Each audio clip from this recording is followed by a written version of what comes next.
არის Moody's საკრედიტო რეიტინგი, რომელიც საქართველოს წელს პირველად მიენიჭა. ეს გახლავთ მათი მეთოდოლოგიით BA3. საქართველოს სუვერენული რეიტინგი ერთი საფეხურით წინ იწევს. ქვეყნის ეკონომიკური შეფასების ინდექსი აგვისტოს ომამდელ მაჩვენებელს უბრუნდება. საერთაშორისო სააგენტო Moody-მა საქართველოს BA3 კატეგორია მიანიჭა, რაც იმას ნიშნავს, რომ ადგილობრივი ბიზნეს კლიმატი ინვესტორებისთვის კვლავ მიმზიდველი რჩება. $1 მილიონი მინიმუმ 50 სამუშაო ადგილს უდრის. ეს ოფიციალური სტატისტიკაა. ქვეყანაში დასაქმების პრობლემის მოგვარებას ინვესტიციები სჭირდება. უცხოური კაპიტალის მოზიდვას კი მსოფლიოს თვალში შესაბამისი რეიტინგი. BA3 ამ შემთხვევაში ზუსტად ის არის, რაც გვჭირდება. საქართველოს ეკონომიკა დაუბრუნდა სწორედ ამ შეფასებას და შესაბამისად საქართველოს ეკონომიკაში განვითარდება ისეთი მოვლენები, რომელიც მაშინ ვითარდებოდა, ანუ შემოვა დიდი რაოდენობით უცხოური ინვესტიციები. სარეიტინგო სააგენტო Moody-მა საქართველოს მსოფლიოში აღიარებულ სააგენტოებზე Fitch-ზე და Standard & Poor's-ზე მაღალი სარეიტინგო ქულა მიანიჭა. BA3 რეიტინგი თავის დროზე Fitch-ის მიერ აგვისტოს ომამდე მონიჭებულ მაჩვენებელს BB- უტოლდება. მაშინ ქვეყანაში ინვესტიციების ბუმი იყო. 2008-2009 წლებში მსოფლიო ფინანსური კრიზისისა და აგვისტოს ომის გამო სარეიტინგო ქულები კლებულობს. წელს კი Moody ქვეყნის ეკონომიკურ მდგომარეობას სწორედ ომამდელ მაჩვენებელს უბრუნებს. რისთვის დაიმსახურა საქართველოს BA3 კატეგორია. შეფასების საკუთარ მიზეზებს Moody 3 მიზეზით ხსნის. პირველი საქართველოს მთავრობის მიერ გატარებული რეფორმებია.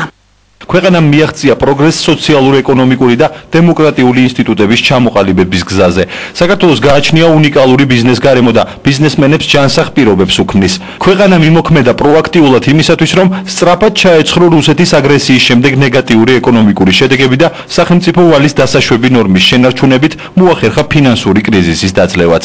უშუალოდ საშუალო პერსპექტივაში უნდა გამოიხატოს და გამოიხატება იმაში, რომ შეფასდება საპროცენტო განაკვეთი.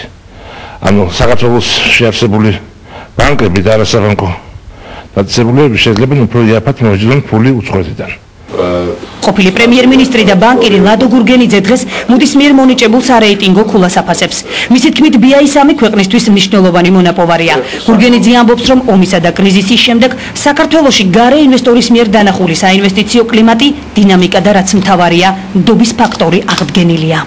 როგორც კი აღდგება ის 2 მილიარდიანი ყოველწლიური საინვესტიციო ნაკადი, რომელიც ჩვენ ქონდა, მე დარწმუნებული ვარ, რომ ამას უმეტესობა ჩვენგანი იგრძნობს თავის თავს, უბრალოდ იმიტომ, რომ მეტი დასაქმება და მეტი სამუშაო ადგილები გაჩნდება ყველაზე მარტივად. პირველად საქართველოს მთავრობამ სარეიტინგო ქულის დადგენისთვის Standard & Poor's მიმართა. მაშინ ქვეყანას B+ რეიტინგი ერგო.